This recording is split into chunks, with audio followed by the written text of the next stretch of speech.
My grandmother kept a cedar chest in her attic, the kind that smelled of mothballs and memories. After she passed last autumn, I found myself sorting through yellowed letters and photographs with crimped edges. That's when I discovered this story. Not all at once, mind you, but in pieces.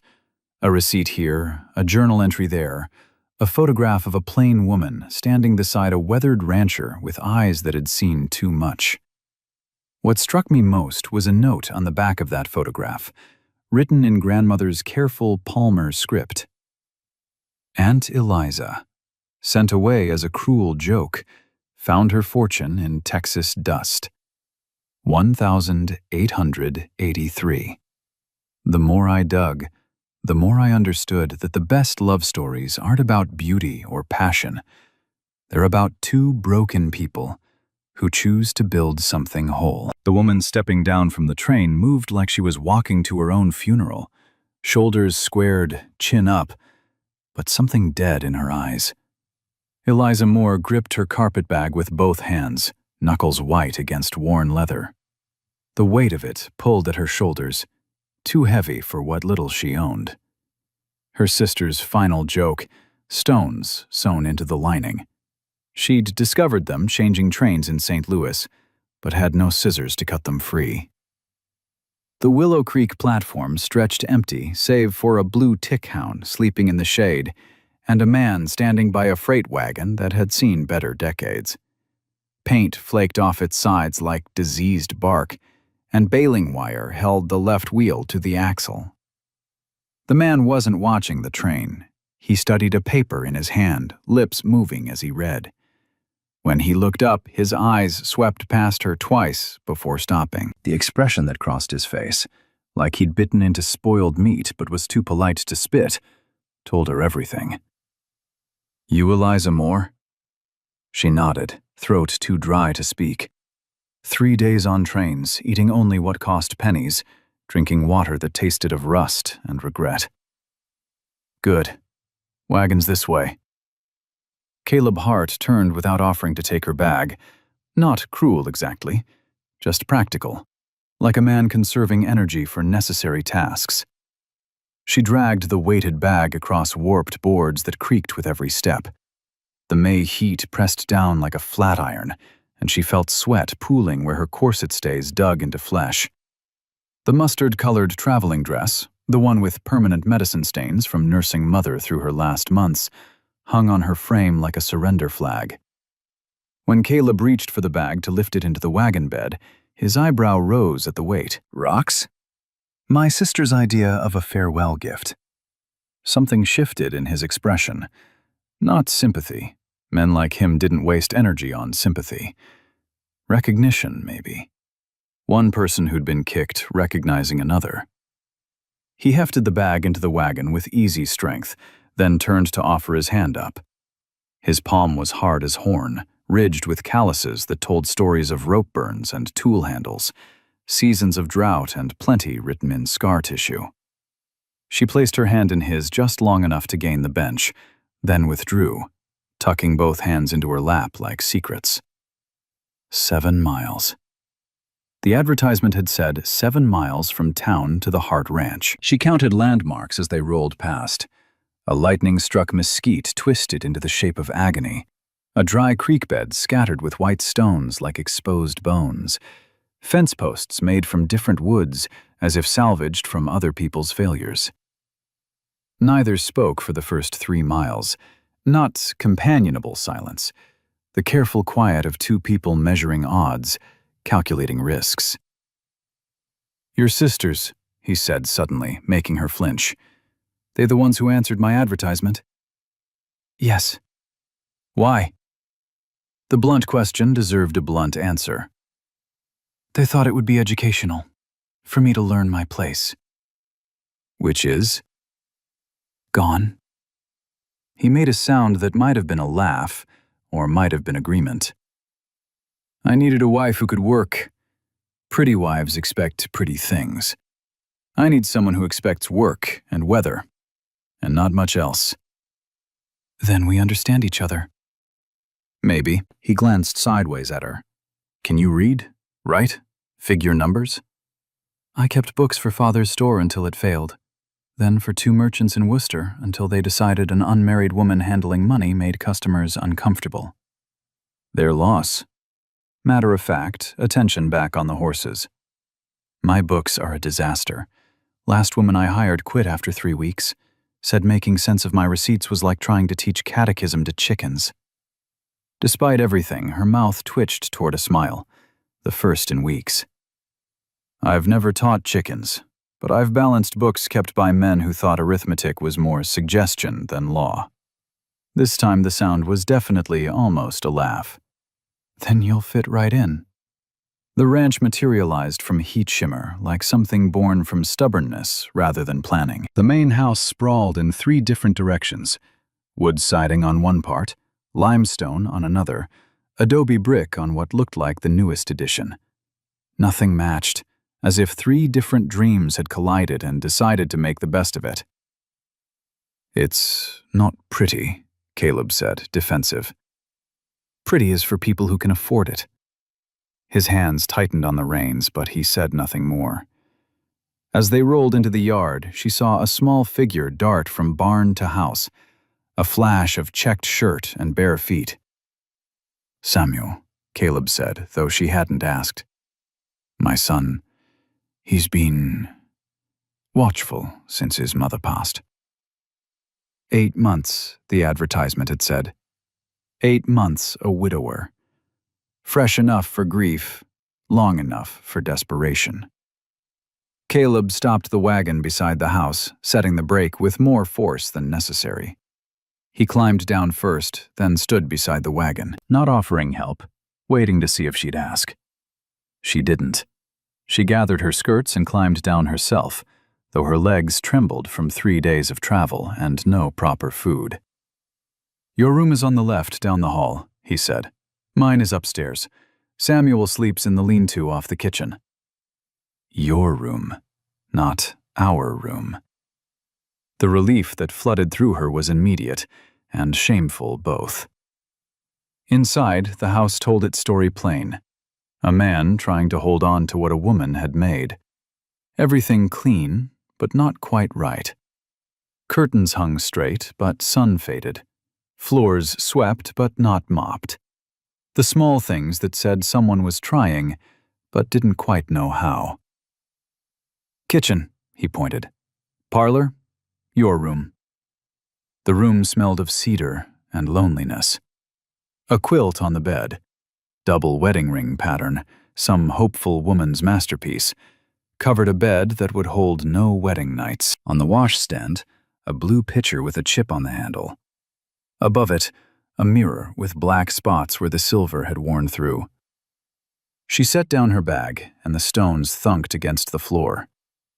We'll eat when the food's ready, Caleb said from the doorway. Samuel will come when he's ready. Maybe tonight, maybe next week. He left her there with the stones and the silence, and the Texas heat already making promises about tomorrow's misery. Through the window she could see him walking toward the barn, his shadow stretched long and thin across dirt that looked like it hadn't seen rain in months. She sat on the bed, her bed now, and felt the ropes creak under the thin mattress. From somewhere in the house came the sound of a child trying not to make sound. Careful footsteps, held breath. I'm not here to replace anyone, she said to the empty room, but loud enough to carry. I'm just here to make myself useful. The footsteps retreated. A door closed, soft as secrets. She unlaced her boots, feet swollen and painful, and noticed a mason jar on the windowsill. 3 yellow roses, the kind that grew wild along creek beds. No note, but the knot holding the string around the jar was the same complicated knot she'd seen on the grain sacks in the wagon. Before we continue, please leave a like and subscribe. Let me know which city you're watching from. Now, let's get back to the story. The rooster's crow scraped against her skull at 4:30. Still dark, but she could hear boots moving overhead. Bed to washstand to wardrobe, 17 steps total. The ceiling boards groaned in a pattern she'd already memorized from lying awake half the night. Her fingers found buttons in the darkness, working up the front of her dress. The corset stays bit into yesterday's bruises from the wagon ride. Her stomach cramped. Hunger and nerves twisted together like rope. The kitchen was cold. Adobe walls held night's chill like a grudge. She struck a match, sulfur sharp in her nose, and lit the kindling in the stove. The coffee pot sat on the back burner, yesterday's grounds clumped in the bottom like wet dirt. She dumped them out the back door and heard something scurry away. Rat or rabbit, impossible to tell. The coffee grinder hung on the wall, its handle worn smooth. She found beans in a tin that once held crackers, measured by eye what looked like enough for two people who needed to wake up and face hard things. The beans cracked between the plates, releasing oil that smelled like burnt promises. Caleb appeared in the doorway, suspenders hanging loose, shirt half tucked. He stopped when he saw her. "You're up." "Coffee?" She held up the pot. "Bottom shelf. And yes, black. Hot. Present." He moved to the wash basin, working the pump handle. It squealed like something dying, then water sputtered out, rust-colored before running clear. He splashed his face, water dripping down his neck to soak his collar. "How much coffee?" she asked. "Whatever keeps us standing." She poured water into the pot, watching the grounds swirl. The silence stretched tight while the coffee heated. "We need to discuss the arrangement," he said, pulling out a chair. The legs scraped against the floor like fingernails. "I'm listening." "You cook, clean, keep house." He reached up to the high shelf and pulled down another tin. "But mainly, you need to fix this." He upended it. Papers scattered across the table, receipts, bills, scraps with numbers scrawled in pencil. Some had brown rings from whiskey glasses, others were torn, water-stained, barely readable. "The woman who kept these quit, said I'd need divine intervention to sort this mess." She picked up the nearest paper. Cattle sale, $43 paid in March. Another showed payment for fence wire, the date torn away. A third listed supplies from Barnhart's store with arithmetic that made her teeth hurt. "Your bank's been shorting you." Her finger traced the columns. "This says you paid $43. But here they only credited $31. His head snapped up. "You're certain?" "Numbers don't lie. People who write them down do." She was already sorting, her fingers moving without thought, by date, by creditor, by size of the crime. "Where's the ledger?" He stood, reached behind the flour barrel, and pulled out a book that looked like it had been kicked by horses. The cover was stained dark, the spine cracked. Several pages stuck together with something that might have been molasses or blood. She opened it careful as handling eggs. The last entry was 3 months old, written in a shaky hand that suggested exhaustion, or drink, or both. Before that, different handwriting. Careful, feminine. Martha's hand. The entries stopped clean in September of last year. "How long since your wife passed?" The question came out before she could stop it. 8 months. The words dropped like stones. "Samuel wants to know when breakfast is." She looked up. The boy stood in the doorway, thin as winter branches, his father's dark eyes in a softer face. He stayed half hidden behind the frame, ready to run. "What do you like for breakfast?" He looked at his father, then back at her. "Mom made biscuits." "I can make biscuits, but they won't be the same as your mother's." "Why not?" Sharp as accusation. "Because I'm not her. Mine might be harder, or softer. Different flour, different hands, different biscuits. But they'll fill your belly just the same." The coffee pot started its low rumble. She poured 2 cups, then hesitated. "You drink coffee?" she asked the boy. He shook his head. "Milk's in the spring house," Caleb said, "if it hasn't turned." She found a third cup, smaller, with a chip on the handle. Set it on the table between the two coffee cups. The boy watched her like she might suddenly turn into something dangerous. "I can't fix 8 months of chaos before breakfast," she said, returning to the ledger. "But I can make sense of it by noon if you leave me be with it." "What's spring cattle bringing per head?" Caleb's question came sudden, testing. She looked up from the papers. 17 to 22, depending on weight and buyers. Why? "Thompson's selling out. Drought's got him scared. If these books are as wrong as you say, might be I could buy his stock. If I knew what I could afford." She pulled the ledger closer. "Give me till noon. I'll know what you have, what you owe, and what you can risk."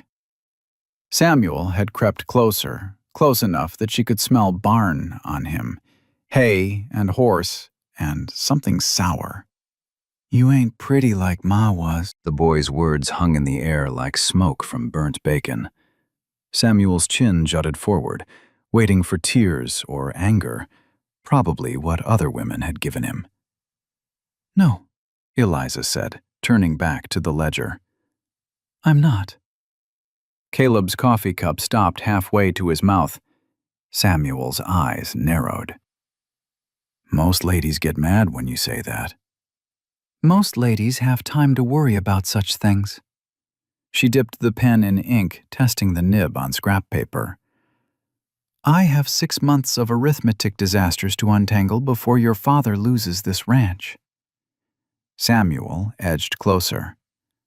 "Pa won't lose the ranch." "Not if I can help it." She pulled the first stack toward her.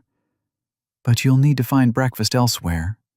Cold biscuits from yesterday are in the tin." The boy looked at his father, who shrugged and stood. "Come on, Sam. Let's check the stock." Their boots faded across the porch. Eliza spread the papers wider, sorting by creditor, then by date. The morning light crawled across the table as she worked. Her stomach cramped, empty since yesterday noon, but the numbers demanded attention. Barnhart's General Store had been padding bills, 40 cents here, $1 there. Small enough to miss, large enough to matter. Over 6 months, $30 stolen. The bank was worse. Interest charged on money already paid, fees that didn't exist in any legitimate ledger. The root cellar door banged. She looked up, neck stiff from hunching. The sun had moved past the window. The mantel clock had stopped at midnight, no one bothering to wind it. She stood, joints protesting. The cellar stairs were rough planks that bent under her weight. Cool air rose to meet her, carrying the smell of earth and sprouting potatoes. Shelves lined both walls, some full, most empty. Mason jars dated 1882, 2 years past their prime. Potatoes more sprout than potato, onions going soft. But flour in the bin, cornmeal in a covered crock, salt pork hanging from the beam. Enough. She climbed back up, arms full, and nearly collided with Samuel at the top. He stumbled backward, left hand pressed against his palm. "What happened?" He held out his hand. A mesquite thorn, thick as a nail, had punched through the meat below his thumb. Blood welled around it, and his face had gone white under the dirt. "Sit." She set down the supplies, guided him to a chair. His palm was hot, already swelling. The thorn had gone deep, the black tip visible under the skin on the other side. "Pa's in the far pasture. Won't be back till dark." "Then we'll handle it ourselves." She found the whiskey bottle behind the flour, Caleb's hiding spot predictable as sunrise. "This will hurt." "I ain't scared." "Good. Scared makes it worse." She poured whiskey over his hand. He hissed but didn't pull away. The sewing basket sat on the shelf above the stove, Martha's silver thimble still inside. She pulled out the finest needle, held it in the lamp flame until it glowed. "Why aren't you pretty?" The question rushed out, needing distraction. Same reason some horses are bay and some are black. Just how I came out. She let the needle cool, then poured whiskey over it. Hold still. The thorn had barbs. She could feel them catching as she worked it free. His other hand gripped the table edge, knuckles white. She hummed, tuneless, low, something Mother had hummed during long nights of nursing. His grip loosened slightly. The thorn came free with a wet sound. Blood followed, quick and bright. She pressed a clean rag to it, then wrapped his hand with strips torn from a flour sack. There, you'll live. He stared at his wrapped hand. Ma would have kissed it better. I'm not your ma. But there's cornbread in the oven. Eat some before the bleeding starts again. The cornbread was warm, crumbly, sweetened with the last of the honey. Samuel ate one-handed, getting crumbs everywhere. She returned to the ledger, pen scratching across paper. Found it. Caleb stood in the doorway, dust in every line of his face. His eyes moved from Samuel's wrapped hand to the ledger to her. Found what? $217 in credits never applied, plus interest they shouldn't have charged. She turned the ledger toward him. You're owed close to $300. He moved closer. Horse and sweat and leather filled the space between them. His finger traced her calculations. You're certain? Numbers don't lie. What happened to Sam? Mesquite thorn. It's out. He'll heal. Caleb looked at his son, who was working on his third piece of cornbread. Something shifted in his expression. Keep the egg money, he said. Whatever the hens produce. For household expenses. That's generous. That's fair. You saved me $300 in one morning. He straightened, hand going to his back. We eat at 6? We eat when food's ready. Almost a smile started before he caught it. Martha said the same thing. He left before she could respond. Samuel watched him go. You made Pa almost smile. The money made him almost smile. No, it was how you said it. Like Ma. She opened her mouth to argue, but stopped.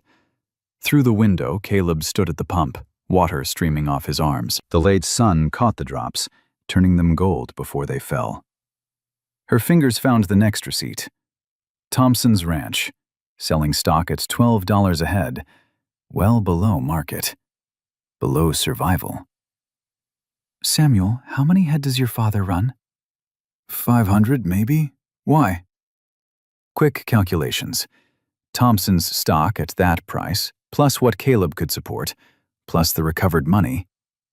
Your father might double his herd, if I can prove these numbers to the bank tomorrow. The boy's eyes went wide. That's a lot of cattle. It's a lot of risk. She found herself watching Caleb through the window again. He'd stripped off his shirt to wash. Scars crossed his back like a map of hard years. But sometimes risk is just another word for opportunity. The door opened. Caleb walked through in clean clothes, hair still damp. He stopped when he saw them both looking. What? Mrs. Eliza says you might buy Thompson's stock. Mrs. Hart. The correction was quiet but firm. If she's saving this ranch, she should be called proper. Mrs. Hart. The name sat strange but not unpleasant. Samuel was nodding, and Caleb was pulling out a chair for supper. Mrs. Hart, Samuel repeated, testing it. You really think Pa could double the herd? She looked at the boy's hopeful face, then at Caleb's careful expression. Maybe. But first I need to know something. She pulled the Thompson papers closer, fingers stopping under words she'd almost missed. Words written hasty in pencil, like someone hoped they wouldn't be seen. Why is Thompson demanding cash only by Saturday? And why does this say Bank of Willow Creek takes possession if the sale doesn't go through? Coffee steamed in his cup when Caleb's spurs hit the porch at 4:30. 2 weeks of mornings had trained her body to wake before the rooster. She poured the coffee black into the cracked cup, his favorite, though he'd never said so. Just reached for it first every time. He stopped in the doorway, hair stuck up on the left where he'd slept wrong. The shadow on his jaw had grown familiar as her own face in the spotted mirror. Thompson's herd settles today. He wrapped both hands around the cup, knuckles still swollen from yesterday's fence work. Bank takes possession at noon if nobody shows with cash. You have the money. She cracked eggs into the skillet. The sizzle covered something in his voice. Worry, maybe, or hope. 347 in recovered credits. I verified it with the bank yesterday. Hutchins wasn't happy. Thieves rarely are when caught. She flipped the eggs, edges crisping brown in the bacon grease. His face went purple, then white, then red, like a flag changing colors. The sound that came from him might have been a laugh, short, surprised. Samuel appeared in the doorway, drawn by the unusual sound. His hair stuck up exactly like his father's, same side and everything. Pa laughed. Pa's coffee is ready on time. Caleb's voice was rough, but something soft lived in his eyes. Worth celebrating. Samuel slipped into his chair, the one closest to the stove. His wrapped hand had healed to pink scar tissue. He reached for the biscuits with both hands now, no hesitation. Mrs. Hart, will you teach me letters today? She'd been teaching him already. Every evening after supper, while Caleb worked leather or mended harnesses, the boy absorbed words like drought soil taking rain. After morning chores. But Pa needs help with the Thompson herd. Then after evening chores. Learning doesn't stop because work increases. Caleb stood, chair scraping. Boy's right, though. I'll need him today. Maybe you could... He stopped, working his jaw like he was chewing something bitter. Could what? Come with us. To town. For the sale. The words came fast. Need someone who understands the numbers. Make sure Hutchins doesn't try anything else. Samuel's fork stopped halfway to his mouth. Her hand paused on the coffee pot. They hadn't been to town together since that first day. The books need updating, and we're low on supplies. Kill 2 birds, then. He was already moving toward the door. We leave in an hour. The wagon ride was different this time. Samuel sat between them, bouncing with each rut, chattering about which cattle were smart and which were mean. His shoulder bumped hers when the wheels hit holes. She didn't pull away. That one there. Samuel pointed at a stringy longhorn. That's Devil's Rope. Got tangled in wire as a calf. Pa had to cut him free. Creative naming. Pa names things what they are, Caleb said. That heifer there with one horn broke? That's Foxglove. Smallest calf you ever saw. Didn't think she'd make winter. Martha named her, Samuel added. Said anything that fought that hard deserved a beautiful name. Now she drops the biggest calves on the ranch. Caleb's hands were easy on the reins. Both ways work, naming for what is and naming for what could be. Town appeared through the heat shimmer. The bank squatted on Main Street, trying to look important with its brick face. A crowd had gathered, ranchers, townspeople, folks who liked watching disaster unfold. Thompson stood on the bank steps. His face had gone gray as dishwater. His wife clutched his arm, her Sunday dress wilting in the heat. Hart? Thompson's voice cracked. Come to watch the vultures feed? Come to buy cattle if the price is fair. Caleb climbed down, then reached up for Eliza. His hands spanned her waist, calluses rough through the thin calico. She felt the strength in them, careful, but sure. My wife needs to verify the numbers. Thompson's eyes tracked to her, then away. Mrs. Hart. She pulled out the small ledger she'd brought. Mr. Thompson, I understand you're selling at $15 a head. 12 now. His Adam's apple bobbed. Hutchins says the market dropped overnight. The market did no such thing. She climbed the bank steps. Mr. Hutchins, I believe we need another conversation about arithmetic. The banker emerged from the shadowed doorway, already flushing purple. Mrs. Hart, this is business between men. This is business between thieves and ranchers. She opened her ledger. Yesterday's telegraph from Fort Worth shows cattle at $22. You're trying to steal this man's herd. The crowd pressed closer. Someone said, That's near double what Hutchins offered. Caleb stepped beside her. Close enough she felt heat radiating from his body. I'll take Thompson's whole herd. $18 a head. Thompson's knees buckled. His wife caught him. That's $3 over what I need. Then you'll have seed money for next year. Caleb pulled out the bank draft. Provided Mrs. Hart agrees the stock is worth it. She studied the cattle, then Thompson's grateful face, then Hutchins's purple rage.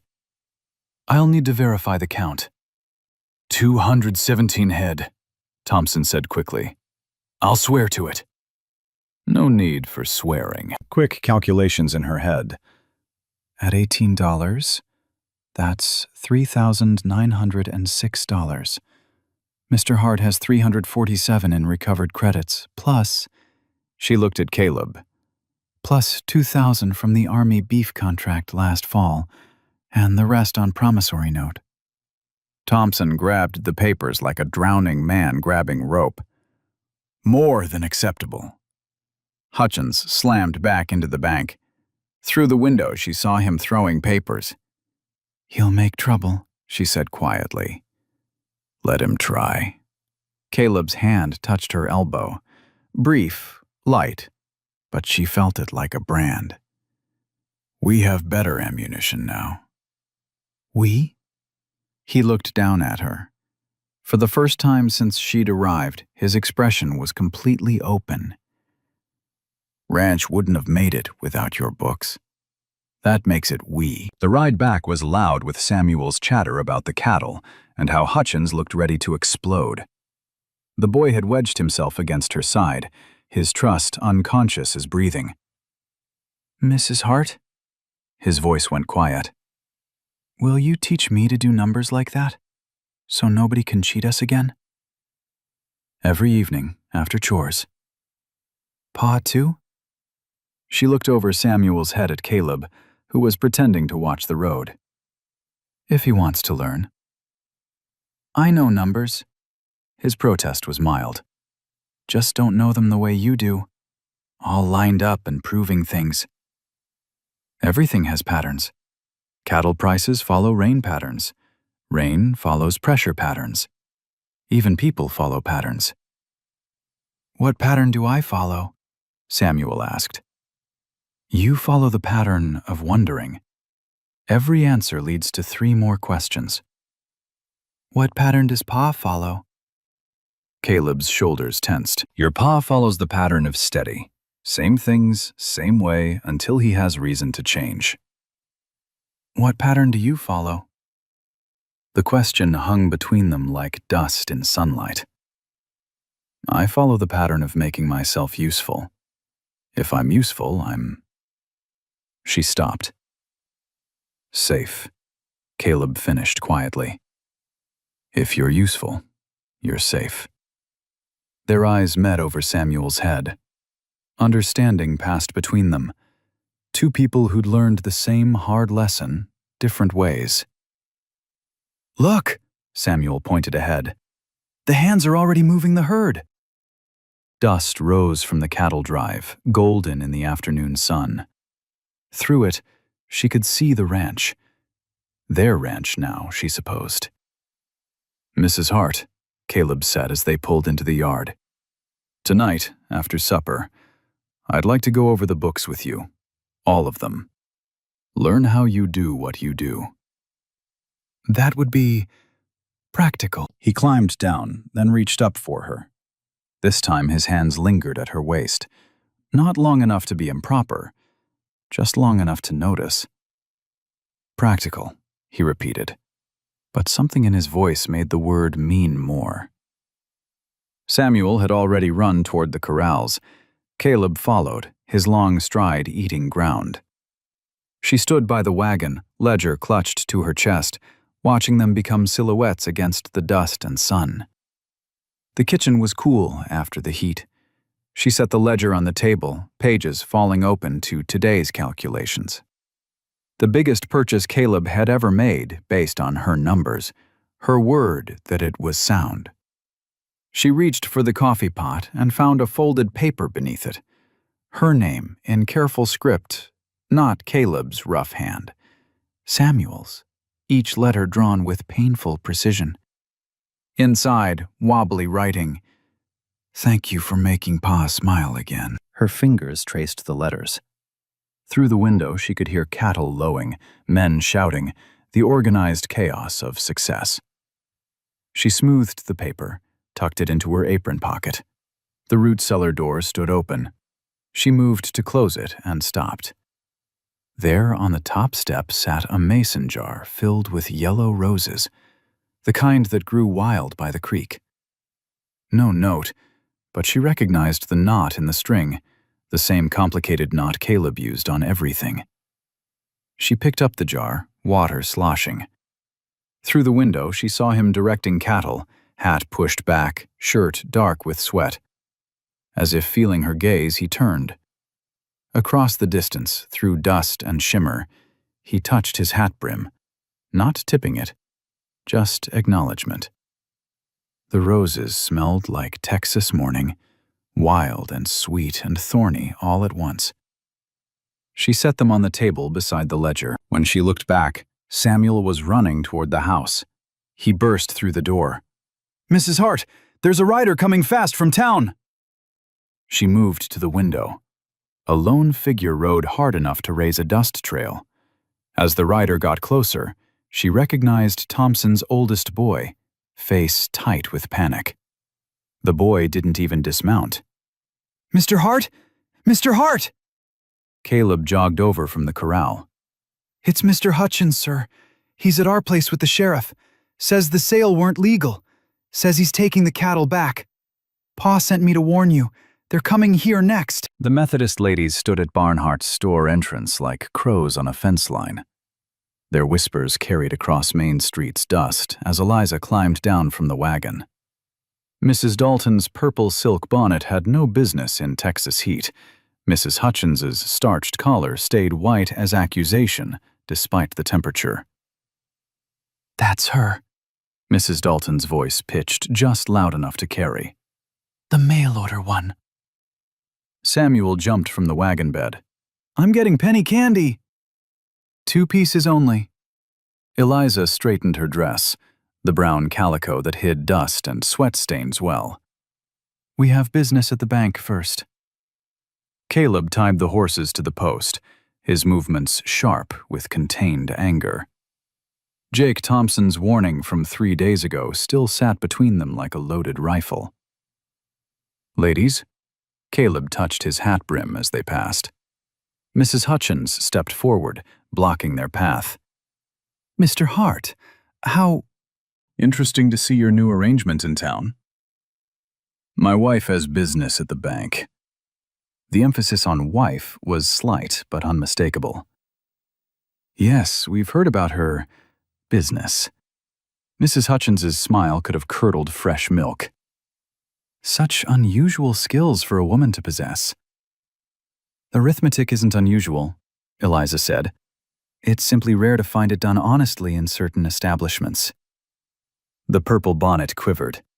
Mrs. Dalton drew herself up. "Are you implying—" "I'm stating facts, Mrs. Dalton. Would you like to see the receipts?" Eliza patted her satchel. "Your husband's store has some interesting accounting practices." Samuel pressed against her side.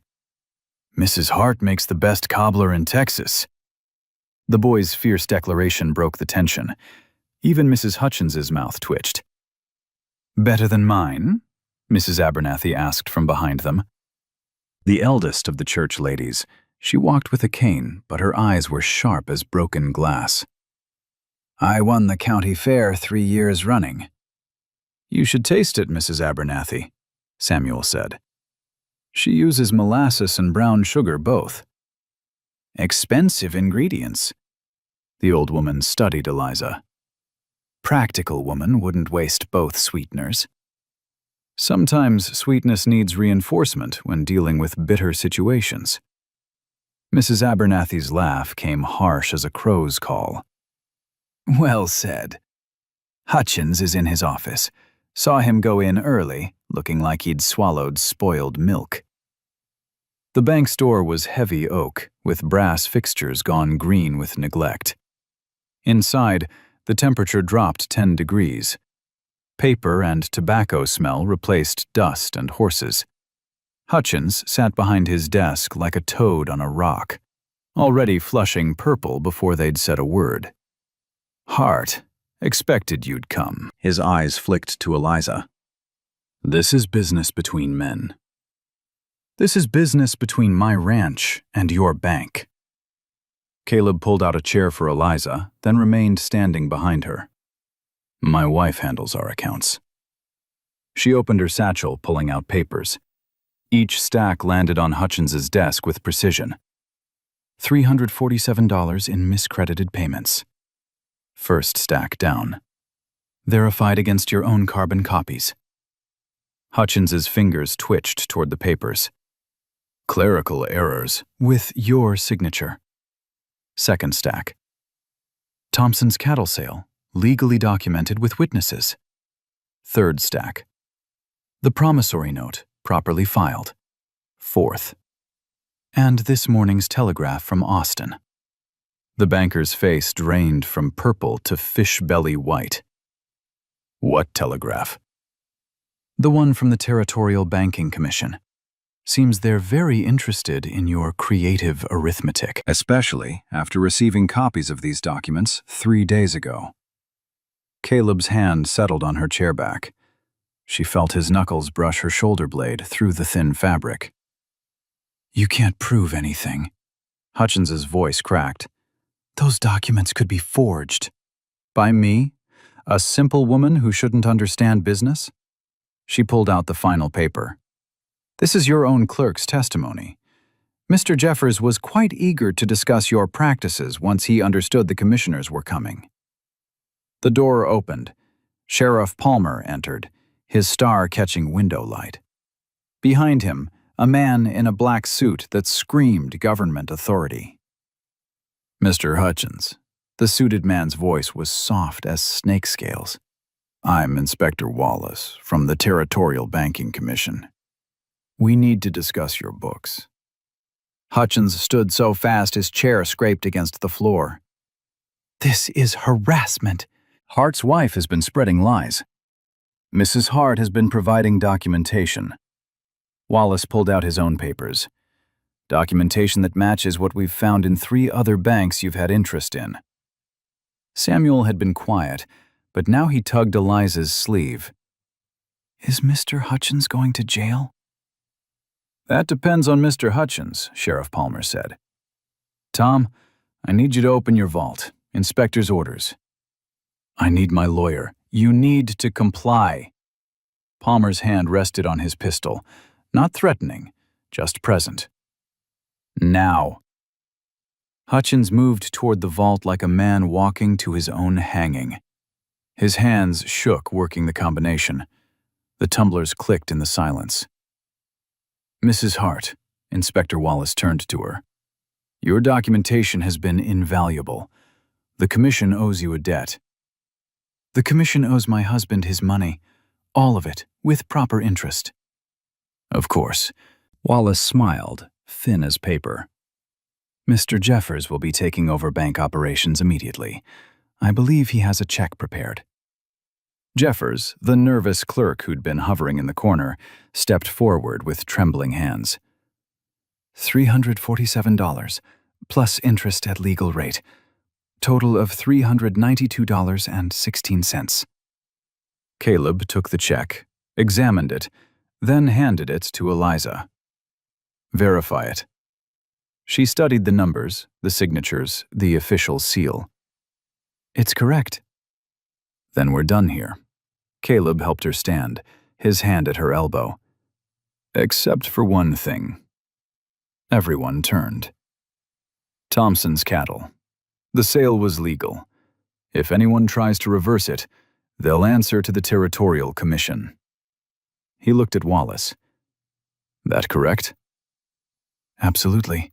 Any interference with legally documented sales would be inadvisable. They left Hutchins still standing by his open vault, Wallace and Jeffers beginning their inventory. The sheriff followed them out. Mrs. Hart? Palmer tipped his hat. Town owes you thanks. Hutchins has been bleeding folks dry for years. Numbers don't lie, Sheriff. No, ma'am, they don't. He looked at Caleb. You got yourself a formidable woman, Hart. I know what I've got. Something in Caleb's tone made heat rise in Eliza's neck. She busied herself with returning papers to her satchel. Samuel had been patient, but now he exploded into motion. Can I get my penny candy now, please? You've earned it. Eliza pulled 2 pennies from her pocket. Get an extra piece. We're celebrating. The boy ran into Barnhart's, nearly colliding with Mrs. Dalton coming out. The purple bonnet was askew, her face matching it.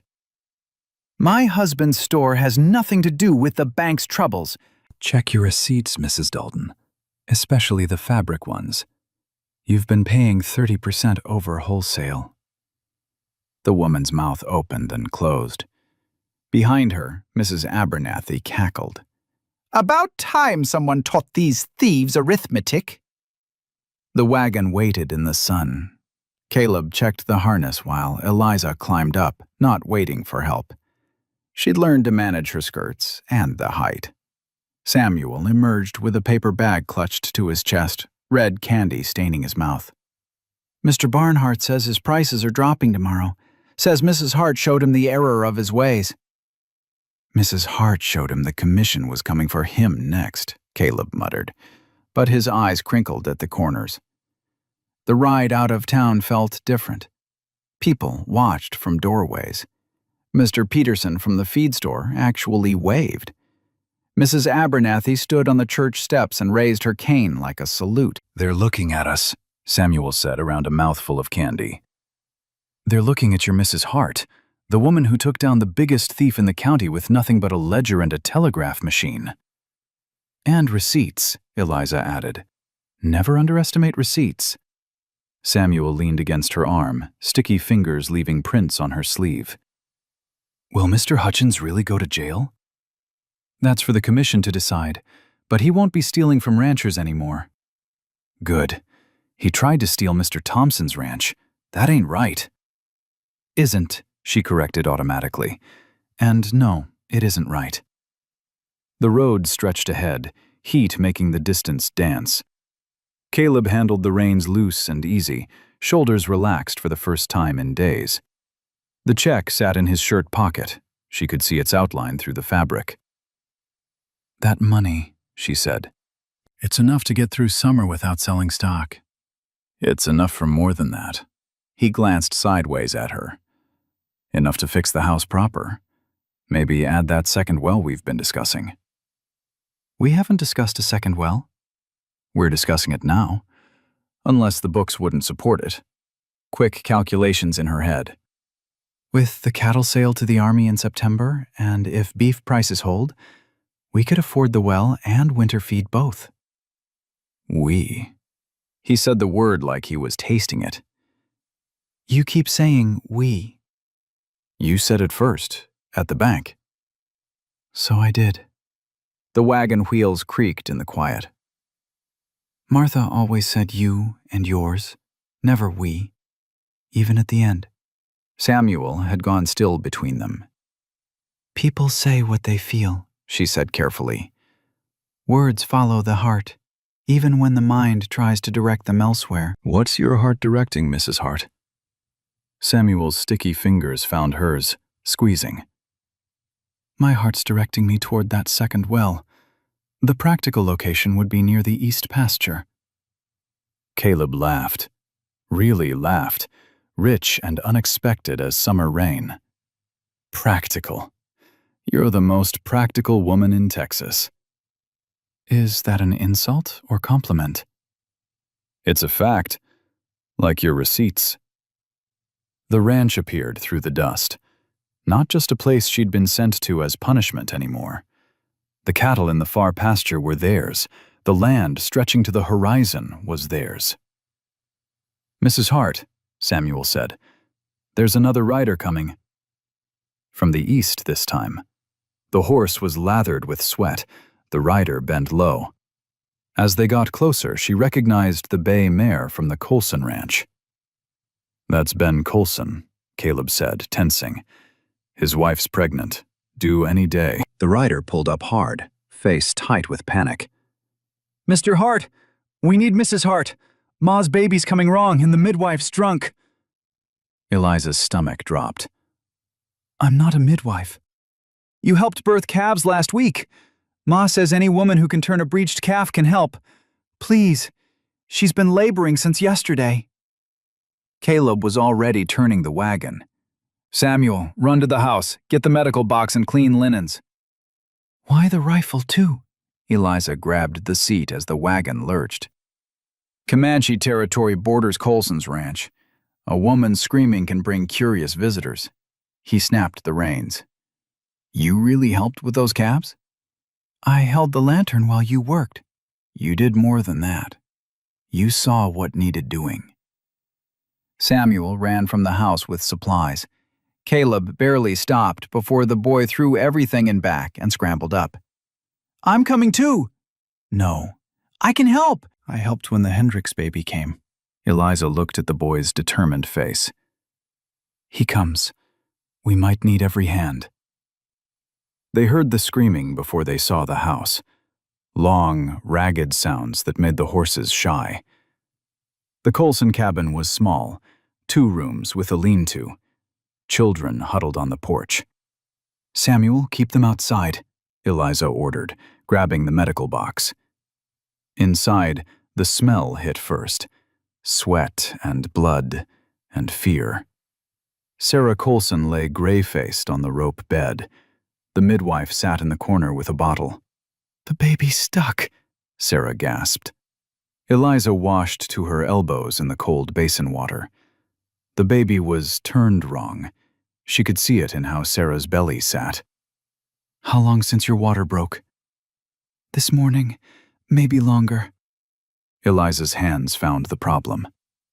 "Breech, but not feet first, side-lying." "Can you turn it?" The same question about the calf. The same answer. "I can try." The post rider appeared at noon when the heat made the horizon shimmer. Eliza stood at the kitchen window, hands deep in bread dough, watching the figure grow from speck to shape to man. The dough stuck between her fingers as her kneading slowed. Letters from Massachusetts meant trouble. Always had.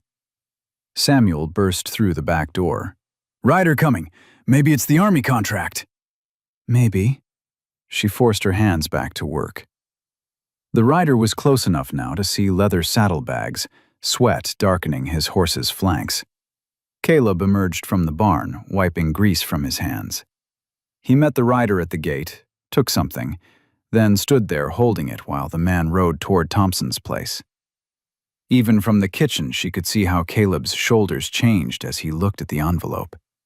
He walked toward the house, slower than she'd ever seen him move. "Letter for you," he said from the doorway. Massachusetts postmark. Her sister's elaborate script spelling Mrs. Eliza Hart with unnecessary flourishes. Mother's rose wax seal, the one Charlotte had claimed after the funeral. "I'll read it later." She turned back to the bread. "Might be important." Nothing from Massachusetts is important anymore. But her hands were shaking. The dough suffered for it. Caleb set the letter on the table and left. Samuel lingered. "Is it from your family?" "I don't have family. Just people I used to share a house with." Samuel moved to stand beside her. "Pa says family is who shows up when the barn catches fire." Your pa's a smart man. She shaped the dough into loaves, steadier with the boy beside her. Our barn caught fire 2 years ago, during harvest. Neighbors came, even Mr. Hutchins before he turned mean. They formed a bucket line from the creek. Did they save it? Most of it. Had to rebuild the east wall. He picked at a splinter in the counter. Ma was already sick. She sat in a chair directing where to throw water. The letter sat on the table like a dead thing. She could feel it pulling at her vision. I have to check the henhouse, Samuel said. But I'll be close. Smart boy. Giving her privacy, but staying within earshot. She waited until his footsteps faded, then wiped her hands on her apron. The rose wax broke with a small crack. Charlotte's perfect handwriting filled the page. Dearest Eliza, we trust this letter finds you well situated in your new circumstances. The family has wagered on how long you'll last in that savage place. I give you 3 months. Margaret says 2. Father refuses to participate, but mentioned your room has already been converted to storage. The words blurred. She blinked hard. We've told everyone you've gone to serve as a missionary teacher. Kinder than the truth, that we finally found a way to dispose of our embarrassment. The advertisement was Margaret's idea, though we all found it amusing. Sturdy woman seeking marriage. As if anyone would want sturdy when they could have beautiful. Your cowboy is surely regretting his purchase by now. Men want wives they can show off, not ones who look like draft horses. How long before he sends you back? Or perhaps he'll simply abandon you there. Do right when you admit defeat. We've prepared your old position at the mill. They're always looking for women too ugly to distract the male workers. Your loving sister, Charlotte. P.S. We included a gift in your trunk to remember us by. Hope you enjoyed carrying it. The stones. The extra weight in her carpet bag. Her knees gave out. She sat hard on the floor, back against the wall. The sobs came from somewhere deep, ugly sounds that hurt coming up. She pressed her hand over her mouth, but they escaped anyway. Mrs. Hart? Samuel's voice from the doorway, then his feet running. Pa! Something's wrong! She tried to stand, to compose herself, but the tears wouldn't stop. Months of holding them back, of being practical and useful. All of it crumbled like the wax seal. Boots on the porch. Caleb filled the doorway, taking in the scene. He saw the letter and his face went dark. Samuel, go finish your chores. But Pa! Now! The boy ran. Caleb crossed the kitchen in 2 strides, dropping to one knee beside her. He took the letter, his jaw tightening as he read. Pack of vipers. Then louder. They don't deserve your tears. They're right, though. The words came broken. I am ugly. I am sturdy like a draft horse. You did get cheated. Stop. His voice was quiet but firm. He stood, walked to the stove, lifted the iron plate. Without ceremony, he fed the letter to the flames, page by page. Your sisters are fools. They sent away the only one worth keeping. You don't have to be kind. I'm not kind. Ask anyone. He replaced the stove plate. I'm practical. And practically speaking, you've saved this ranch, taught my son to read, birthed the Colson baby when everyone else gave up. That's worth more than all the pretty faces in Massachusetts. She wiped her eyes with her apron. Charlotte's beautiful. Margaret, too. Men are idiots about beauty. He pulled out a chair, sat down, knees almost touching hers on the floor. Martha was beautiful. Had men writing letters till the day we married. Know what good it did? Nothing. When drought came, her pretty face didn't bring rain. You loved her. I did, but not for her beauty. He was quiet. I loved her for showing up every day, even when days were hard, for laughing at my bad jokes, for making this empty house feel full. Same reasons I'm starting to He stopped, jaw clenching. Starting to what? Instead of answering, he stood and reached behind the flour barrel. Another letter, yellowed with age. Martha's cousins wrote this after she died. He handed it to her. Read it. The letter was short, written in harsh scratches. The family wants nothing more to do with Samuel. Martha's unfortunate choice to marry beneath her station has consequences. The boy is your responsibility. Don't contact us again. They called Samuel unfortunate, Caleb said. My boy, who's worth 10 of them. Eliza stood slowly. Why show me this? Because family can be wrong. Blood can be cruel. And sometimes the best thing is getting sent away from people who can't see your worth. The bread dough had overproofed, spreading across the counter.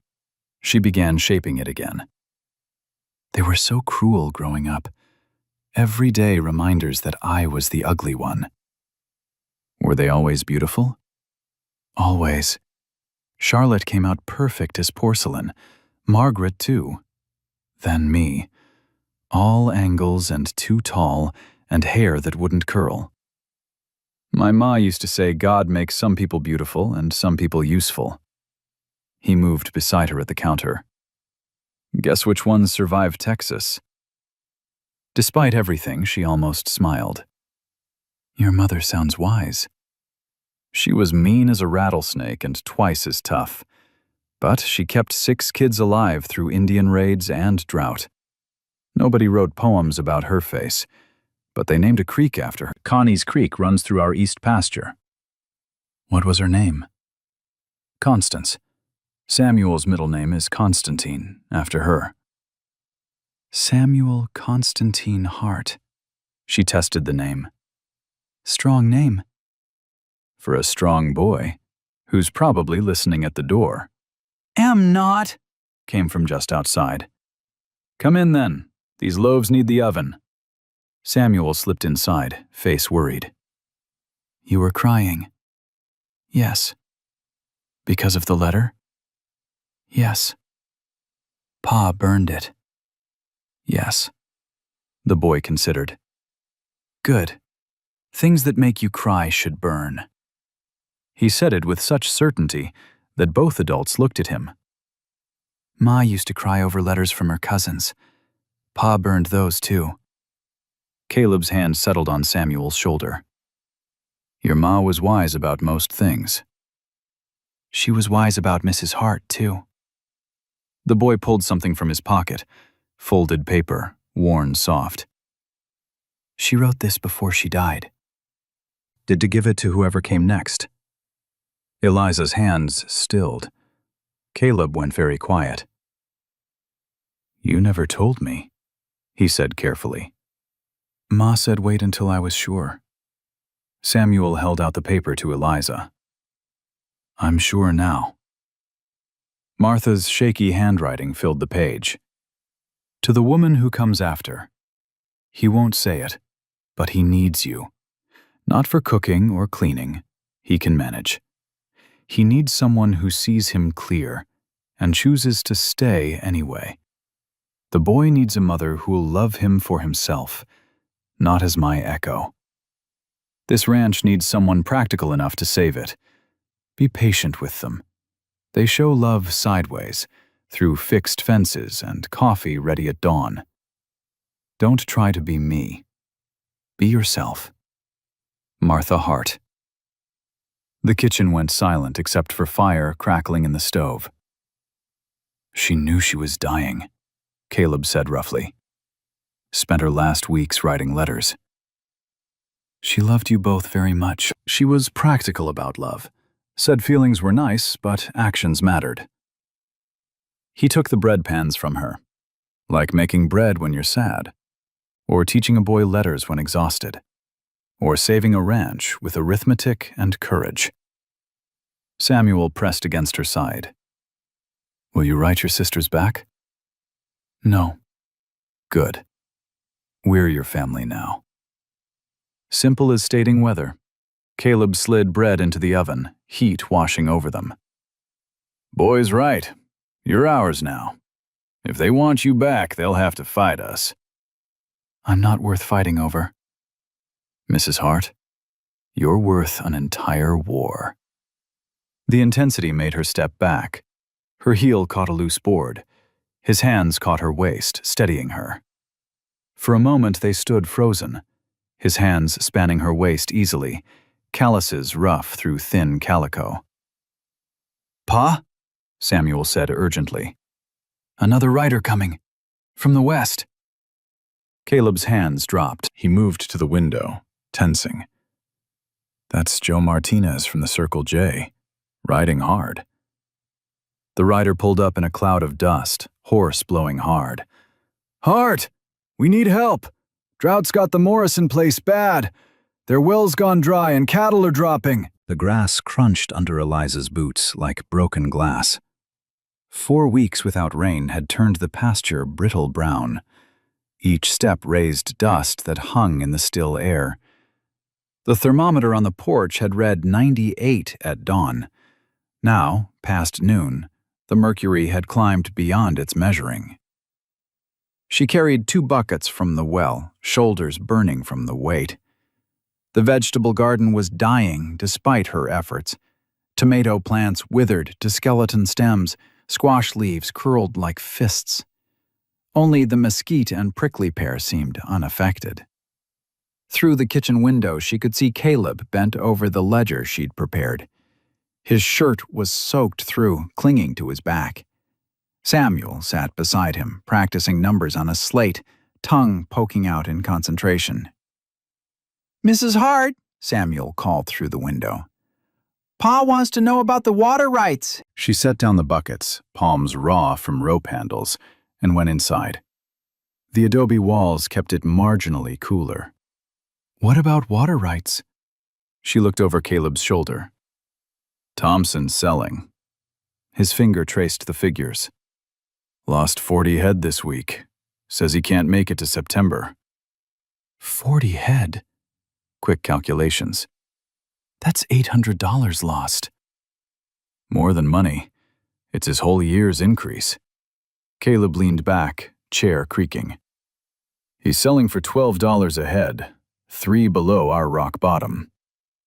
Can we afford them? Can we afford not to? If Thompson folds, the bank takes the land. Even with Hutchins gone, they want their money. They'll sell to Eastern investors who don't understand drought breaks. Samuel looked up from his slate. Thompson's kids go to school with me. James said they might move to Fort Worth. Eliza pulled out the territorial survey map, spreading it across the table. Yellowed paper, torn edges, but the markings were clear. Look here. She pointed to a squiggly line near the border between Thompson's land and theirs. This creek bed. Dry since we arrived. But see this notation? Caleb leaned closer. Spring-fed source, reliable. But that survey's from 1871. Springs don't disappear. They go deeper. She traced the creek's path. If we bought Thompson's land, we'd own both sides of this drainage. We could dig for the spring. Dig where? That's miles of creek. She studied the topographical markings, remembering something the old surveyor at Father's store used to say about water. The cottonwoods. She pointed to a cluster marked on the map. That stand on Thompson's side. They're still green, aren't they? Barely. But green. Cottonwoods need water. Their roots go deep, but not that deep. Maybe 30 feet? Samuel's pencil scratched as he copied numbers. 30 feet's not so far. The Hendricks dug 40. Cost them $200, Caleb said. We'd need Thompson's land and drilling money. That's $1,900 for livestock at his asking, $200 for land if the bank's desperate, $200 for drilling, $50 for pipe. Her pen moved across paper. $2,350 total. We have $1,800 from the Army advance. And $500 in the emergency fund. Caleb's head came up sharp. How do you know about that? Coffee tin behind the grain sacks in the feed room. Martha's handwriting on the label. She met his eyes steady.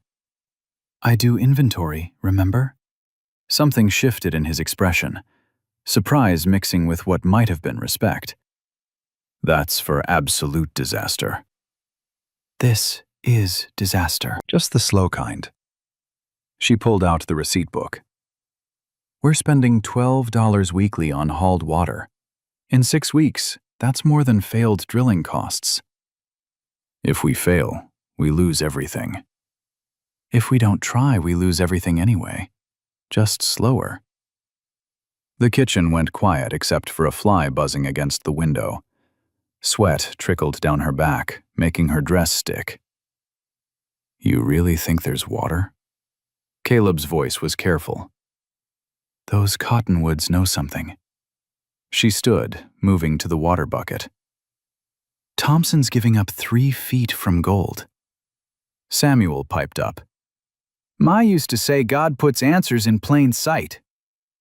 Caleb stood abruptly. I'll ride to Thompson's. If we're doing this, needs to be today. Take the emergency money. Eliza went to the pantry, reaching behind the flour barrel. And this. She pulled out a cloth bag heavy with coins. Caleb's eyebrows rose. Egg money and household savings. She pressed it into his hands. $43.60. Eliza. Her given name stopped her breath. This is your escape money. Escape to where? She gestured toward the window. My sisters made it clear I'm not welcome. This ranch is my home. Its survival is my survival. His hands closed over hers on the bag. They stood that way, his calluses rough against her knuckles. Pa, Samuel said urgently, look outside. They turned. The western horizon, usually sharp as a blade, had gone soft and purple, clouds building like stacked cotton. Don't get hopeful, Caleb warned, but his voice betrayed him. Seen clouds build and blow over 12 times this month. This is different. She could feel it. Pressure change, heaviness that hadn't been there an hour ago. The barometer this morning was falling. You check the barometer? Every morning. Martha kept notes in the almanac. August rains come after pressure drops below 29.8. This morning was 29.7. Caleb grabbed his hat. I'm going to Thompson's. If rain comes, he might change his mind. Take Samuel. He can ride back with news. I want to stay, Samuel protested. Go with your father. I need to position barrels under the eaves anyway. They rode out, horses kicking up dust that hung in thickening air. She watched until they disappeared into heat shimmer, then turned to study the clouds. Building higher, darker at bottom. Temperature hadn't dropped, but the quality of heat had changed, dry oven to wet blanket. She dragged barrels from the barn, positioning them under drain spouts. Her dress was soaked through by the 3rd barrel. Wind picked up, not cool but moving, carrying the smell of rain from somewhere far. Thunder rumbled, so distant it was more felt than heard. She counted. 1 Mississippi, 2 Mississippi. The way Father taught her. 20 seconds to lightning. 4 miles out. The chickens clustered near their coop. Horses in the corral faced the approaching clouds, nostrils flared. Even the milk cow was lowing, pacing. Thunder again. Closer. 15 seconds. 3 miles. She secured barn doors, brought washing in, moved the good saddle inside. Each task automatic, learned from Martha's notes. Through the window she saw riders approaching fast. Not just Caleb and Samuel, but a whole group. Thompson with them, his wife on the wagon seat, children in back with furniture. Caleb dismounted, running. Thompson's barn roof is gone. Wind took it clean off. They're sheltering here. Wind? She looked at the clouds, now towering like mountains. This isn't just rain. No. His face was grim. Help me get everyone inside. The Thompson children tumbled from the wagon, 5 of them, ages 3 to 12. Mrs. Thompson, Sarah, was pale but directing them efficiently. "Root cellar," Caleb ordered. "Now!" But the rain. "Look at the clouds." She looked. The bottom was rotating, slow and purposeful as a mill wheel. Her stomach dropped. Cyclone? Maybe. Everyone in the cellar. They herded children down the rough steps. Small space for 11 people. The youngest Thompson child was crying. Samuel pressed against Eliza's side. "Just wind," she told them, though her voice shook. The roar started like a distant train. Temperature dropped 20 degrees in seconds. Through the door crack, the sky had gone green as old glass. "Everyone down low! Cover your heads!" She pulled Samuel against her, covering him. Sarah did the same with her youngest. The roar grew, rattling shelves, mason jars dancing. Then pressure changed. Ears popped. The cellar door ripped away, shrieking. She glimpsed the funnel, a gray-black rope connecting earth to sky. The house groaned. Windows shattered above like gunshots. Something heavy hit the floor overhead. Children screaming, but she couldn't hear them over the freight train roar. Caleb's arms came around her and Samuel both, pressing them into the corner. His chest solid against her back, breath hot on her neck, heart hammering through his shirt. Time stretched. The roar peaked, vibrating in bones, then gradually fading, moving away. Silence after was almost as terrifying. "Is it over?" Samuel's voice muffled against her dress. "Stay down. Wait." They waited. She counted to 100 twice. Finally, Caleb loosened his grip. "I'm going to look." He climbed what remained of the steps. Sunlight streamed through. Too much sunlight. "The roof's gone. Part of the west wall, too." She climbed up behind him, Samuel clinging to her hand. Where the kitchen had been was now open sky. The stove sat untouched, bread still in the oven, but the wall behind was gone. Ledger pages impaled on exposed nails. "The barn?" Thompson asked, helping his family up. They walked outside, glass crunching underfoot. Barn stood, barely. Roof damaged but holding. Chicken coop gone entirely, feathers like snow. But corrals held, horses wild-eyed but safe.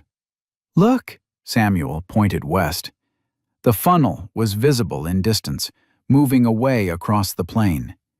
At its base, darkness, dirt, debris, pieces of lives. "It missed Thompson's place," Caleb said quietly. Came straight between our ranches. "The cottonwoods," Eliza breathed. The stand marking the hidden spring was gone, twisted from earth. Where they'd stood was a crater, and at bottom, water. Dark water seeping up from broken earth. "The cyclone," Thompson said, voice wondering. "It found the spring." Caleb started laughing, not happy, but the kind when everything's too much. "We were going to pay to dig. The storm did it free." "Storm took your roof as payment," Thompson pointed out.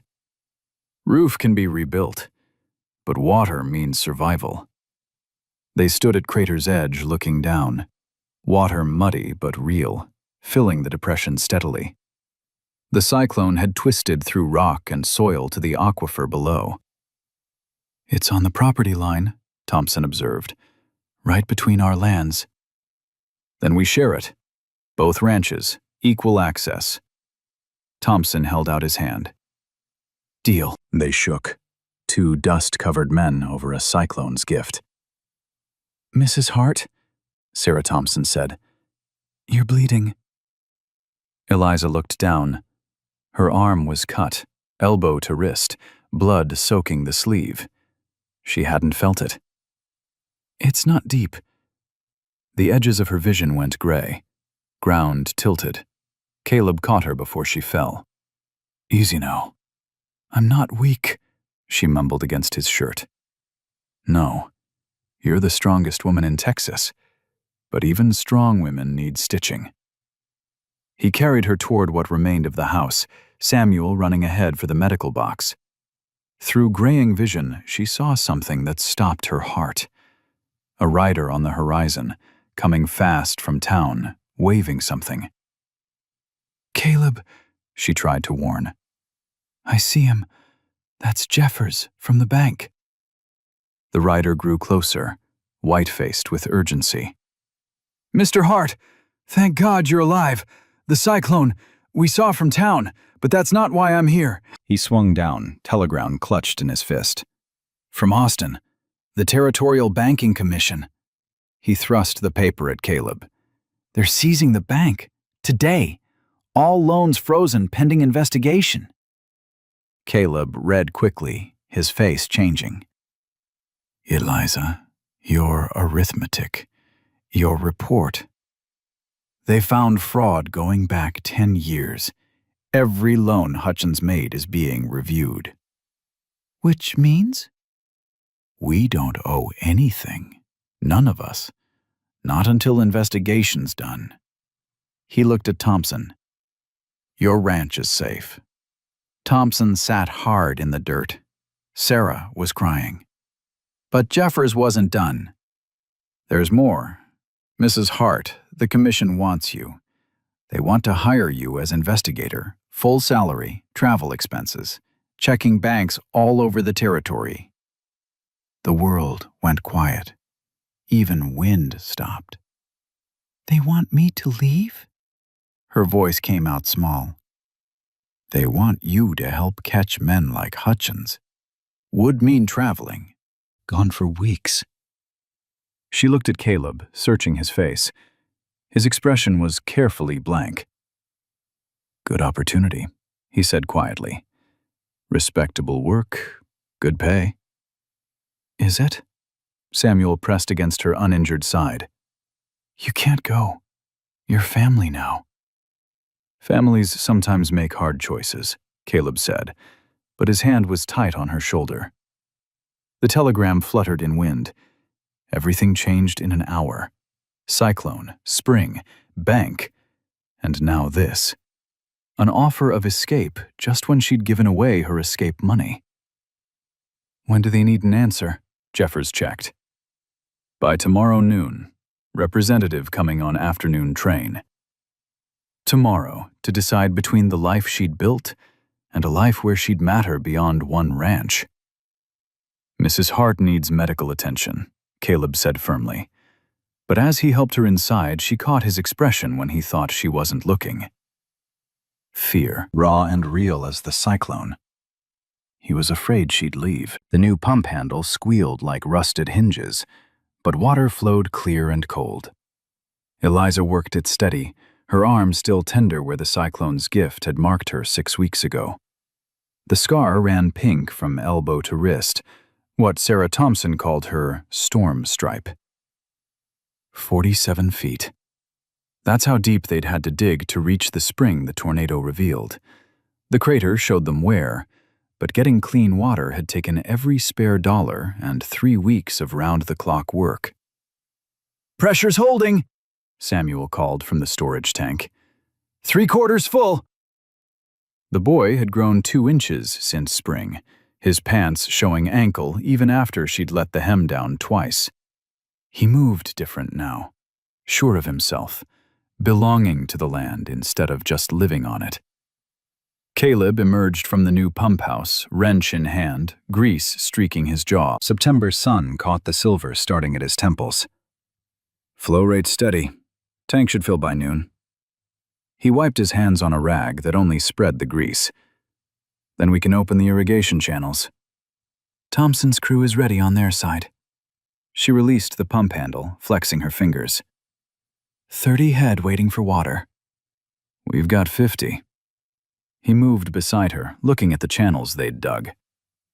Never thought I'd see irrigation on Heartland. Never thought you'd have a business partner either.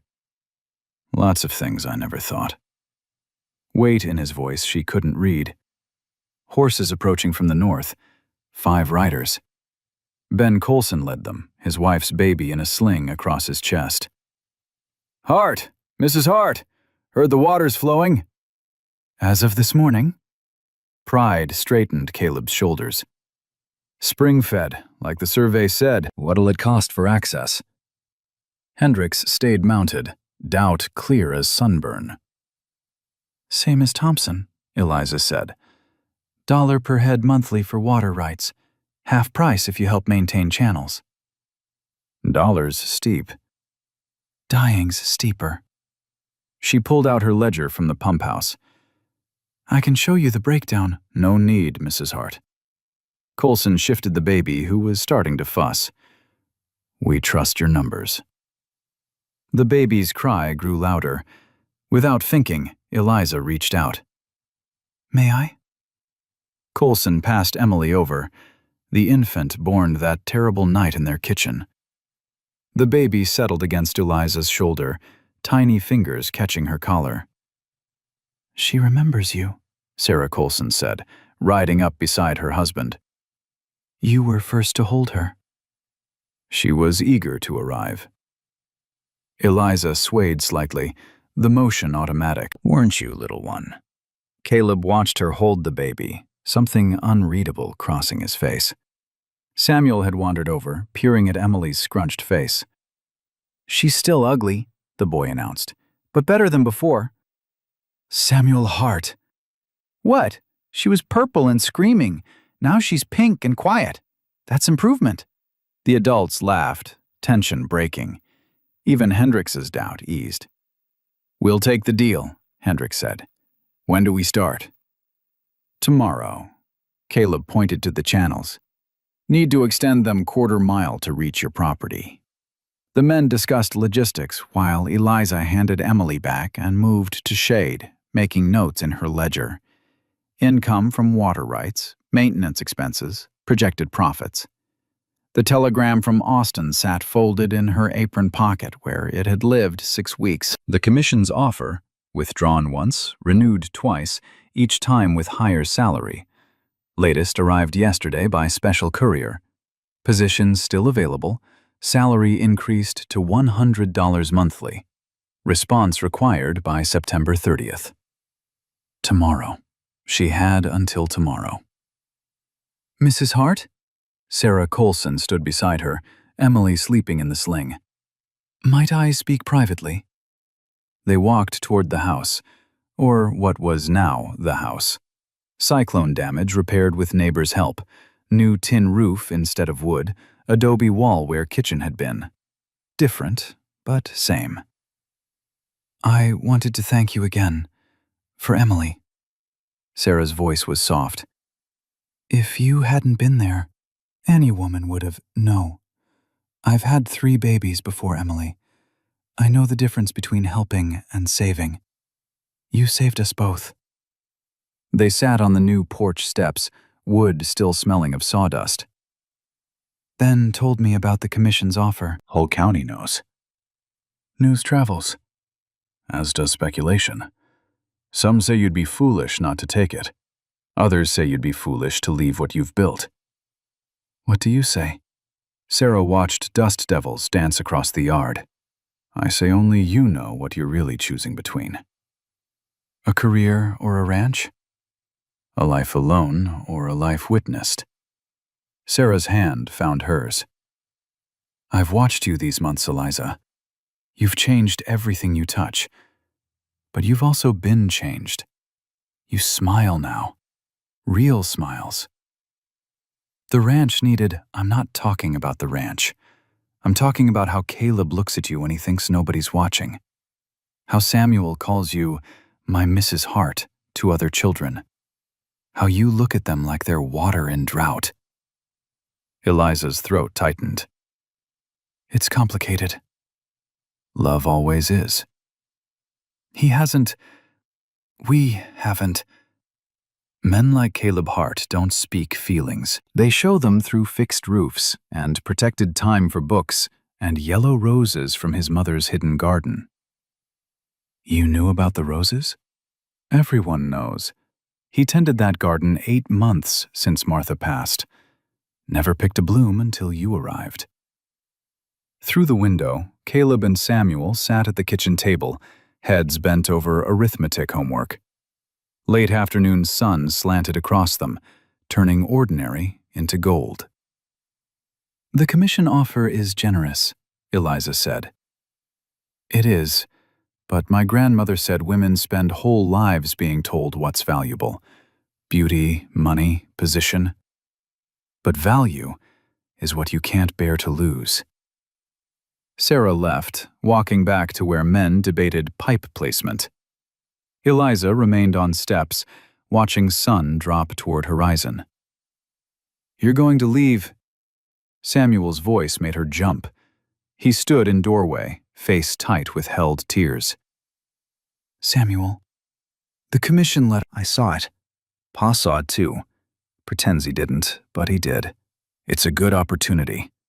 "For you or for us?" Bitterness sharp as barbed wire. "We're fine now.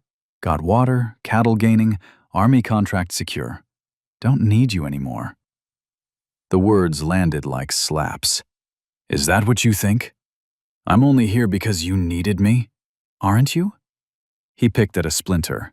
"You came because we advertised, stayed because we were desperate. Now we're not, so I should go?" "I don't know. Ma left even though she said she wouldn't, said she'd fight, but then just stopped. Your mother was sick, and you're not. You could stay if you wanted, but you don't. We're not enough. Pa's not enough. I'm not enough. Samuel Constantine Hart, look at me." He turned reluctantly, tears streaming. "You are more than enough. Brilliant and brave and kind. Any woman would be proud to call you son, but not you." "I didn't say that." "You didn't say anything. 6 weeks with that letter, and nothing." He was right. She'd held the decision close, afraid to examine it. "I was scared." "Of what?" "Of wanting something I might not be allowed to have." "Pa wants you to stay. Won't say it because he thinks you deserve better than a broken ranch and someone else's kid." "This ranch isn't broken, and you're not just someone else's kid." "Then why won't you stay?" Before she could answer, Caleb appeared. "Samuel, go help Thompson's boys." "But Pa—" "Now!" The boy ran off. Caleb took his place, careful to leave space between them. "Boys attached." "Just the boy?" The question hung like dust in light. Caleb picked up a piece of straw, twisting it. "You've read the commission's letter." "Saw it on the table. $100 monthly is significant." "It is. More than the ranch clears in 3 months." "Yes," he nodded. "Be foolish to turn down." "Would it?" He stood abruptly. "Need to check pump pressure." "Caleb, we managed before you came. We'll manage if you go." He walked away, stride long and purposeful, but she'd seen his hands shake, heard his voice crack on go. Sunset painted everything red. Barn, corrals, channels carrying water to dead land. Their ranch, their water, their miracle. She stood, decision crystallizing. Tomorrow the commission's man would arrive on noon train. She'd meet him, but not for the reason anyone expected. Inside she found her good paper. Her pen moved across the page. "To the Territorial Banking Commission. Thank you for your generous offer. However, I must decline the position of traveling investigator. I have recently entered into a business partnership requiring my full attention, developing water resources in drought-affected regions. I would, however, consult on a case-by-case basis from my home office at Hart Ranch. My rate would be $20 per investigation plus expenses. If acceptable, please respond to Mrs. Eliza Hart, Hart Thompson Water Company, Willow Creek, Texas. Respectfully, Mrs. Eliza Hart, Chief Financial Officer, Hart Thompson Water Company." She folded the letter, sealed it with candle wax. Tomorrow she'd give it to the commission's representative. Tomorrow she'd choose the life she was building over the life offered. A sound made her look up. Caleb stood at the new well, working the pump handle, though the tank was full. Water splashed, turning dust to mud. Wasting it, this precious thing they'd fought to find. She walked outside, approaching slowly. In dying light, she could see his shoulders shaking. Caleb? He didn't turn. Tank's overflowing. I can see that. Should stop pumping. Yes. But he kept working the handle, water pooling around his boots. I can't ask you to stay. Wouldn't be fair. You deserve more than this hard life. What if I don't want more? What if I want exactly this? The pump handle stilled. He turned, face streaked with more than spray. You'd be giving up everything. No. I'd be choosing everything. His hand came up to her face, trembling, thumb tracing her jaw. Eliza. A shout cut him off. Samuel's voice, high with panic. Pa! Mrs. Hart! Come quick! There's a rider with a fancy woman, and she looks mad, and I think it's— They turned toward the road. In the last daylight, a hired carriage rolled toward them, dust rising behind it. Even from here, Eliza could see purple silk, elaborate hair, a parasol held like a weapon. Charlotte. Her sister Charlotte had come to Texas. Charlotte stepped down from the carriage like royalty descending to inspect peasants. Her purple silk dress collected dust immediately. The ostrich feathers in her hat wilted in the Texas heat.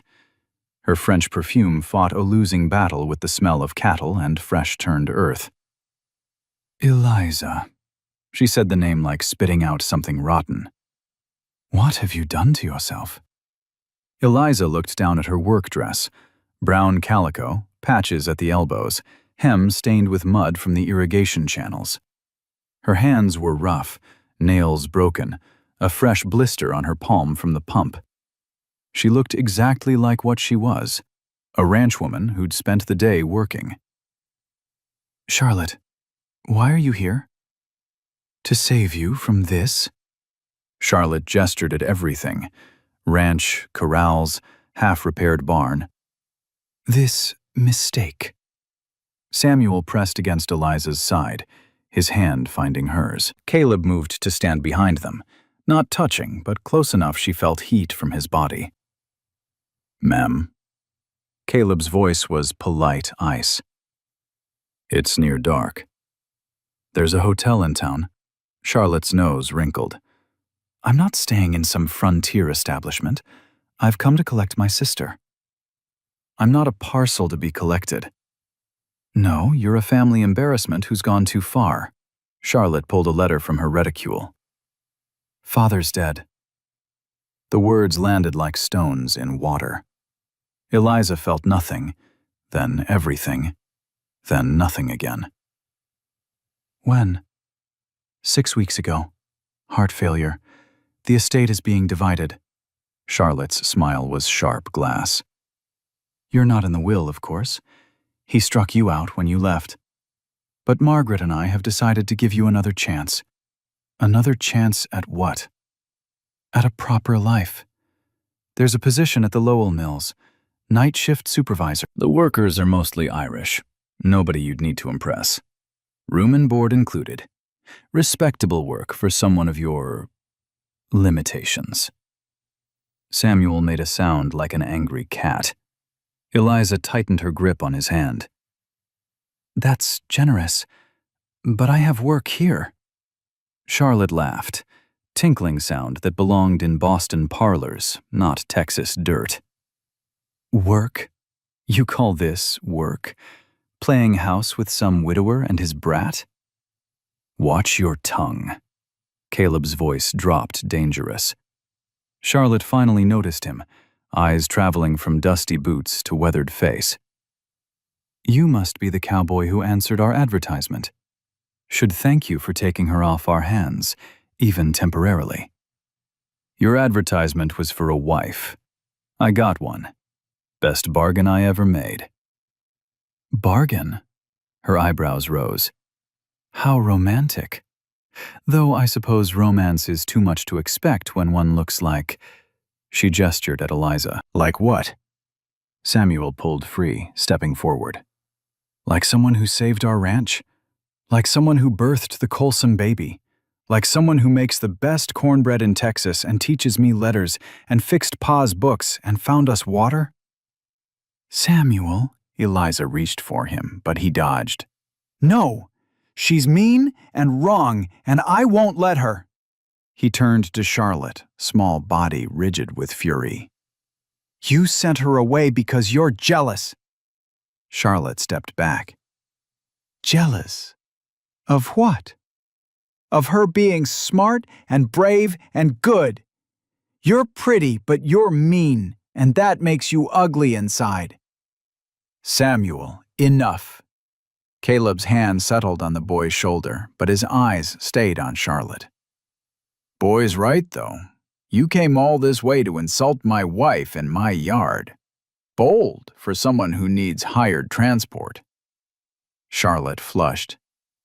I'm trying to save her from degradation. What degradation? Eliza stepped forward, leaving the protective shadow of Caleb and Samuel. Having a home? A family? Useful work?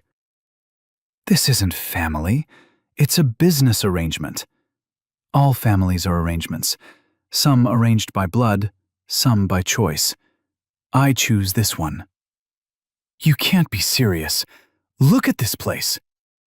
We survived a cyclone, found water in drought, broke a corrupt banker. Eliza lifted her chin. What have you done besides count Father's money? Charlotte's composure cracked. He left you nothing. Nothing. No inheritance, no fallback. I have 40 head of cattle in my name. Eliza pulled out her ledger, showing the official registry. Half ownership in a water company, 300 in the bank, 120 in store credit. That's nothing compared to Father's estate. It's everything compared to Massachusetts. There I had a room that wasn't mine, in a house where I wasn't wanted. Here I have a life. This isn't life, it's exile. You're right. You exiled me, sent me as a cruel joke. Best thing that ever happens to me. Charlotte's mouth opened and closed. Behind her, the driver shifted nervously. Ma'am, he called, we need to go for making town tonight. Wait. Charlotte pulled another paper out. If you insist on foolishness, at least make it legal. Sign this. Eliza took the paper. Renunciation of all claims to family estate? Sign it and you get $1,000. Clear. Enough to improve this place. And all I do is agree I'm no longer a Moore? No longer your sister? Legally speaking. Eliza looked at the paper, then at Charlotte's face. Beautiful still, but hard around edges, lines of discontent forming. She thought of the letter. The stones in the carpet bag. Years of cruelties. Pen. Charlotte produced one eagerly. Eliza signed with firm strokes. Eliza Hart. There. I'm no longer your sister. Haven't been for months, but now it's official. You can go.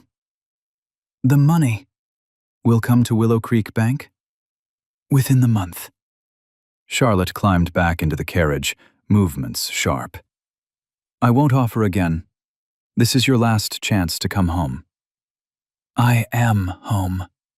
Charlotte stared for a long moment, then rapped on the roof. The driver clicked to the horses. Wait!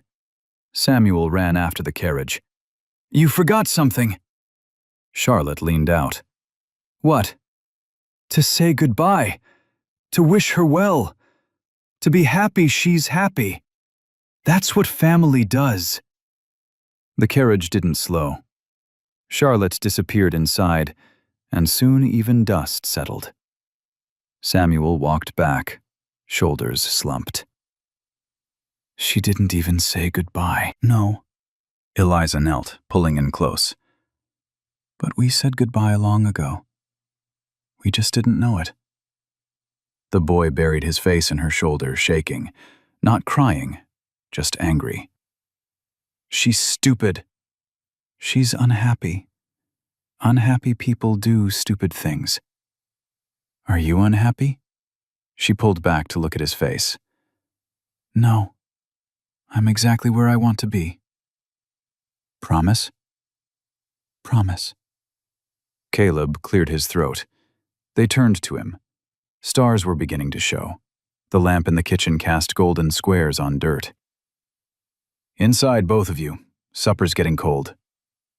They walked toward the house together, Samuel between them. At the door, Caleb stopped. $1,000. Blood money.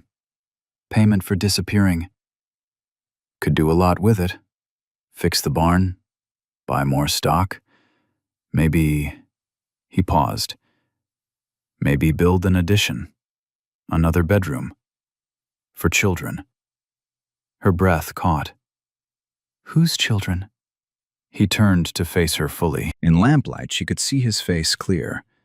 The careful mask gone, replaced by something raw. Ours, if you'll have me. Proper, this time. He pulled something from his pocket, a simple gold ring, worn smooth. This was my grandmother's, Constance's. Strong woman, like you.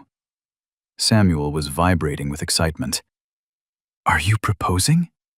Hush. I'm not good with words, Caleb said. Can't write poetry or make speeches. But I can promise you'll never doubt where you stand with me. Partner in everything. Ranch, water company, all of it. Equal. Legal. Yours as much as mine. And if the ranch fails? If drought comes back? Then we fail together. Or find another way together. He stepped closer. I'm not asking you to give up commission work. $20 per investigation is good money. I'm asking you to make this your base. Make us your family, official and permanent. The ring caught lamplight as he held it out. Not fancy, not perfect, but solid and real. Samuel, what do you think? The boy launched himself at her, arms wrapping around her waist. Say yes, please. I already told everyone at school you're my mother. You did? Well, stepmother, but Tommy Hendricks says that counts if everybody agrees. She looked over his head at Caleb. Everybody? Everybody who matters. Caleb's voice was rough. Boy's right. You're already his mother, every way that counts. Already my partner in everything but name. But I want the name, too. Want everyone to know you chose us, permanent and legal. I need to tell you something about the commission job. His face went carefully neutral. All right. I already wrote them. Turned down the traveling position. You... what? Offered to consult from here instead. Case by case. Mail correspondence mostly. But the money isn't worth leaving. She extracted herself from Samuel's embrace, stepping close to Caleb. Charlotte was wrong. This is my family. Blood or not, chosen or not. This is where I belong. His hand came up to cup her face, shaking slightly. You're sure? I chose you that morning you almost smiled over coffee. Chose Samuel when he brought prairie roses. Chose this ranch when we fought for Thompson's water. She covered his hand with hers. I've been choosing you all along. Just took time to say it. Is that a yes? Caleb Hart, I choose you every morning at 4:30 when I make your coffee. Choose you every time Samuel calls me his Mrs. Hart. Choose you when work is hard and sun is brutal and banks try to cheat us. She took the ring from his trembling fingers. Yes. He kissed her then, right there in the doorway, with Samuel whooping and stars coming out and smell of burned supper from the stove. It wasn't gentle or practiced. It was real and raw as everything between them, promise sealed with chapped lips and calloused hands. When they broke apart, Samuel was already running toward Thompson's ranch, shouting, "She said yes!" "Mrs. Hart said yes. We're getting married proper." "Whole county will know by morning," Caleb said against her hair. "Good. Let them know Eliza Hart chooses to stay Eliza Hart." "That reminds me," he pulled back. "Commission man came while Charlotte was here. Left this." Another envelope with official seal. She opened it, reading by lamplight. "They accepted my consulting terms. $25 per case, not 20. First case files next week." "So you'll investigate banks from the kitchen table?" "From my office." "That addition you mentioned?" "I want part for an office. Door that locks, windows catching morning light." Demanding woman. Practical woman. If I'm running a water company and ranch and investigating fraud, I need proper space. "And children?" "You didn't answer about children." She thought of Emily Colson, the weight of her. Children would be welcome, though Samuel might have opinions about sharing. "Samuel wants siblings. Told me last week. Said big family means more hands for chores." Practical boy. Takes after his new mother. The word mother settled over her like a quilt. Through the window she could see Samuel had lit a lantern, light bobbing as he ran back. "We should eat. Supper's burning." "Let it burn." But he followed her inside anyway. They ate bread and cheese instead, Samuel chattering about wedding plans. The ring caught light on Eliza's finger. "Oh!" Samuel jumped up. "This came earlier." He pulled a package from behind the flour tin. Inside was a leather-bound book, gold embossed. Advanced Accounting Principles for Agricultural Enterprises by Professor James Whitman, Harvard College. The note was short. "Mrs. Hart, heard of your work through the commission. This might prove useful. Would be honored to correspond about your methods. J.W." "Harvard wants to write to you," Caleb said, wonder in his voice. "About arithmetic." "Your arithmetic saved the county." "Our arithmetic. Our ranch. Our water. Our family. Our life." Outside, neighbors were arriving, drawn by Samuel's shouting. Thompsons, Colsons with baby Emily, Hendrick's family. Someone brought a fiddle. Someone else, whiskey.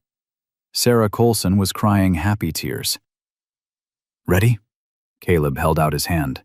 She took it, fingers interlacing, calluses matching calluses. "Been ready since I stepped off that train." They walked out to meet their neighbors, their community, their chosen family. Stars brilliant in October sky. New well pump gleamed in lamplight, water trickling through channels, turning dead land green.